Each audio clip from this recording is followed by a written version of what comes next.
किसान भाइयों, राम राम, नमस्कार, जय श्री राम। मैं प्राकृतिक किसान राहुल अवस्थी बुंदेलखंड प्राकृतिक विद्या फार्म से आपका स्वागत करता हूं। आप लोग कैसे हैं? आशा करता हूं कि आप लोग अच्छे होंगे। फिर भी मैं ईश्वर से प्रार्थना करता हूं कि आप लोग सदैव स्वस्थ और खुशहाल रहें। जैसा कि ये मार्च का महीना चल रहा है और कटाई की शुरुआत हो गई है। कुछ फसलें कटाई शुरू हो गई है, जैसा कि मटर और सरसों, इसकी कटाई शुरुआत हो गई है। कुछ जगह कट चुका है, कुछ जगह अभी कटाई चल रही है।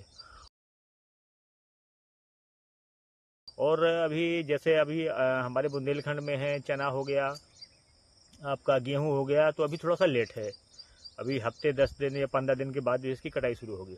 तो हम लोग बात करते हैं बीज कैसे बनाते हैं। अब इस अंधे दौड़ में अधिकांश लोग जो है नया बीज हर साल प्रतिवर्ष खरीदते हैं, जो कि पुरानी परंपरा के अनुसार हम लोग या हमारे दादा परदादा बीज का संरक्षण करते थे। लेकिन ये हाइब्रिड के ज़माने में बीज को ख़त्म किया जा रहा है, जो देसी बीज था अपना। तो हम लोग जैसे गेहूं लगाते हैं, तो इसको हम लोग संरक्षित करें। हर साल आपको नया बीज नहीं लेना। आपको क्या करना है? ग्रेडिंग। जो अधिकांश कंपनियां ग्रेडिंग करके आपको आपका माल लेके, आपका गेहूं लेके या सरसों लेके या चना लेके, अधिकांश कंपनियां क्या करती हैं? ग्रेडिंग करती हैं। आपका माल समझ लो आप 25-30 रुपए किलो लिया, उसी को आप 50-60 रुपए 65 रुपए किलो बेच रही हैं। तो आपको प्रति वर्ष नया बीज नहीं लेना। बीज को संरक्षित रखना है आपको भी। नहीं, आने वाले समय में सिर्फ हाइब्रिड ही बचेगा, आपका देसी बीज नहीं बचेगा।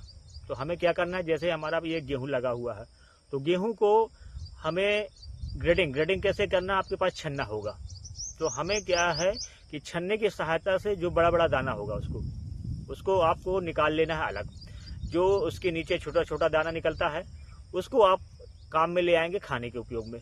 आपका गेहूं बर्बाद नहीं जाएगा, नीचे वाला आपका खाने के योग्य आ जाएगा। जो बड़ा बड़ा बोल्ड दाना, उसी को कहते हैं ग्रेडिंग। छटाई करके गेहूं को साफ सुथरा करके, कोई उसमें दूसरा बीज ना हो, तो उसको आप संरक्षित करके रख दें।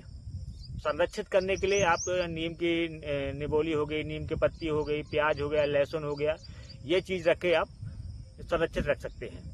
संरक्षित इस समय क्या है कि अधिकांश कीड़े लगते हैं। जो ज्यादा फर्टिलाइजर और यूरिया, डीएपी, ये सब चीजें ज्यादा आप प्रयोग करेंगे, उसमें अधिकांश जो है क्या है कि पौधा दाना कमजोर हो जाता है, आपको उसकी सहन शक्ति कमजोर हो जाती है। तो जो प्राकृतिक हो गया, तो उसमें कीड़े कम लगते हैं। हम लोग संरक्षित इसी प्रकार से करते हैं। नीम हो गया, और पत्ती हो गई, और लहसुन हो गया, प्याज हो गया, और दूसरा एक राख, गोबर की राख, उसको मिला के हम रख देते हैं, तो बीज संरक्षित हो जाता है। अगले साल आप पुनः उसको बुआई कर सकते हो। तो बीज की ये होड़ में अधिकांश किसान ये सोचते हैं कि नया बीज प्रतिवर्ष लाएंगे, अधिक उत्पादन होगा। ऐसा कुछ नहीं है। उत्पादन आपकी जमीन देगी, जमीन के ऊपर डिपेंड करता है। अगर आपकी जमीन उपजाऊ नहीं होगी, उसमें पोषक तत्व नहीं होंगे, तो वो आपका पैदावार नहीं होगी। बीज भर से कुछ नहीं होता कि आप नया बीज लेके आए। तो आप प्रति वर्ष आप नया चेंज मत करिए। आपके पास जो संसाधन है, मैं तो कम से कम 5-6 साल से यही कर रहा हूँ। जो अपने पास गेहूं का है, देख रहे हो आप, गेहूं यही वैरायटी है। और हम लोग पहले क्या है कि प्राचीन नहीं, पुरानी परंपरा जिसको बोलते हैं, जो दादा परदादा करते थे, तो हम लोग बीज रखते थे। किसी किसान के भाई पास सरसों है, हमारे पास गेहूं है, किसी के पास चना है, तो हम लोग एक्सचेंज कर लेते थे। अगर हमारे पास सरसों की कमी है तो उससे बीज ले लेते थे, अगर वो गेहूं की उनकी कमी है तो हमसे गेहूं ले लेते थे। तो इस प्रकार से आदान प्रदान करते थे। लेकिन अब ये परंपरा खत्म हो गई है, तो ये परंपरा पुनः हमें शुरू करना पड़ेगा। जैसे जिस प्रकार से हम ये गेहूं देख रहे हो आप, बिल्कुल एक सम गेहूं दिख रहा है आपको, दिख रहा होगा, कोई छोटा बड़ा ये नहीं दिख रहा आपको।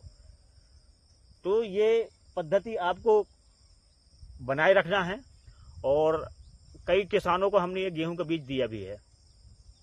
ज्यादा इसकी हाइट भी नहीं है, और बाली अच्छी बड़ी बाली आती है इसकी, जो है आप इसमें देख रहे हैं, बालियां भी देख रही हैं, भरपूर मात्रा में बाली, कम से कम इतनी बाली आ रही है। तो इसमें भरपूर पैदावारी भी अच्छी होती है। अब बीज की मात्रा ज्यादा बढ़ाने से कुछ नहीं होता।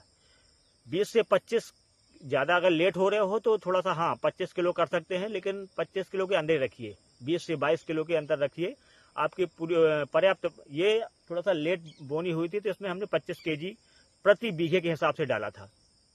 तो आप लोग भी बीज का संरक्षण करिए और हर साल नया खरीदने के प्रयास मत करिए। आपके पास जो भी है अच्छी पैदावार हुआ है, गेहूं अच्छा है, तो उसको आप ग्रेडिंग करके छन्ना लगा के जो बड़ा बड़ा दाना है उसको आप बीज के रूप में रख लीजिए, चाहे सरसों हो, चना हो, कुछ भी हो। फिर आप देखिए वही बीज आपका काम करेगा। आप भ्रमित मत होइए, कंपनियों के माया जाल में मत फंसिए।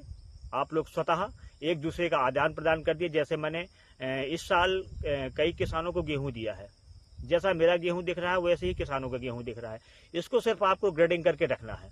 जो आपके पास हो वही आदान प्रदान करिए एक दूसरे को, और बीज को संरक्षित रखिए, क्योंकि हर वर्ष आपका नया एक लागत बढ़ जाती है। इसको लागत को आप कम करिए और बीज बनाने का प्रयास करिए, उसको संरक्षित करिए, अलग से रखिए। आपके पास किसान क्या करते हैं, जो गेहूं रखा रहता है उसी को उठा के बो दिया, वो मत करना है आपको गेहूं का ग्रेडिंग करना है। ग्रेडिंग मतलब उसका बड़ा बड़ा दाना जो है छन्ना लगा के, ग्रेडिंग करके छन्ना लगा के जो बड़ा ऊपर बीजा रहेगा उसको आप निकाल कर संरक्षित रख लीजिए, बीज के रूप में रख लीजिए, और जो छोटा निकलता है उसको खाने में उपयोग कर लीजिए। तो किसान भाइयों, यही एक मैसेज था आप लोगों के लिए, एक संदेश था कि आप लोग भी इसी प्रकार से बीजों का संरक्षण करिए और कंपनियों के षड्यंत्र से बचिए, क्योंकि इसमें हर वर्ष प्रति वर्ष लागत किसानों की बढ़ती जा रही है। तो आप लोग लागत को कम करिए और बीज को संरक्षित रखिए। किसान भाइयों, ये मेरा संदेश कैसा लगा आप लोग जरूर बताइएगा। जय श्री राम।